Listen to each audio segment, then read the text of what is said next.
Yeah, look, I thought Brett was brilliant on a global level. I mean, I must have emceed about a dozen conferences this year, mainly in Europe. And in terms of the quality of his presentation, I think the thing that really struck me was the amount of content that he got out within, it must have been 45 minutes to an hour, and the way, the erudite, insightful way, clearly without notes, that he was able to present, backed up by the slides, was world class. Absolutely 10 out of 10.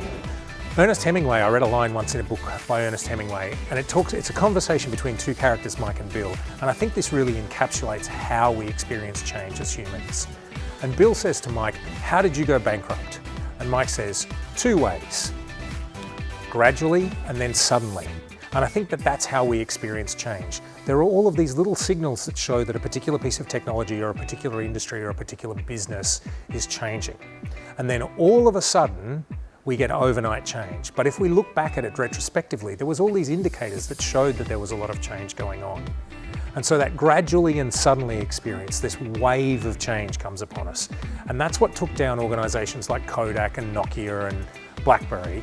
And that's what we need to forge against in our own businesses, to make sure that we're aware of all of the little pieces of change that are taking place in our sector.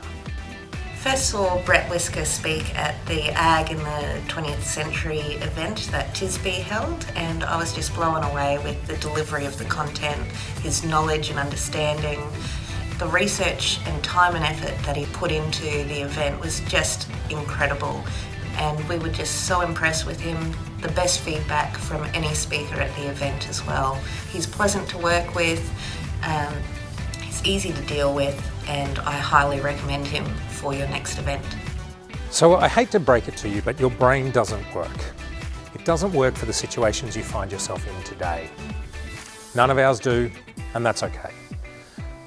So we need to look at how we make decisions. We need to be cognizant of how we make decisions. And we need to be able to spot how we make those decisions and share that information with those around us, those in our teams and those in our clients and those in our companies.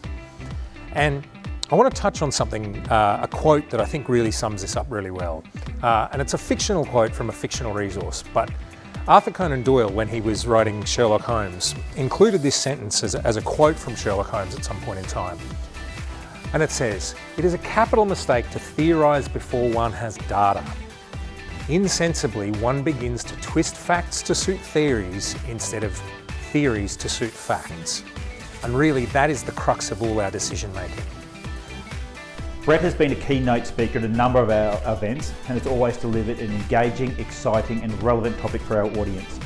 We can trust Brett to, one, work with us around flexibility in content that is suitable for our audiences, to deliver content that is different to what you get through other media sources, that is engaging and brings new thought leadership to this space, but also that leaves the audience thinking different and exciting.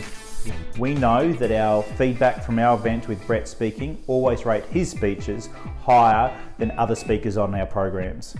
Dunning-Kruger actually identified that if you encounter someone who is incredibly confident, someone who isn't necessarily intellectually rigorous with their thinking, there's a good chance that they actually don't know a lot about the subject and that they're misinformed by how much there is to know on the subject.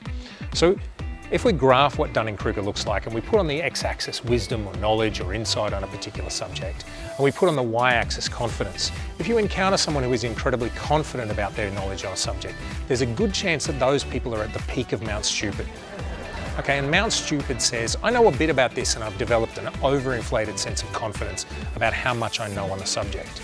And if you encounter someone who says they don't know a great deal, there's a good chance that they've come off the peak of Mount Stupid and they're in the valley of despair. They're actually on their journey to becoming a real subject matter expert.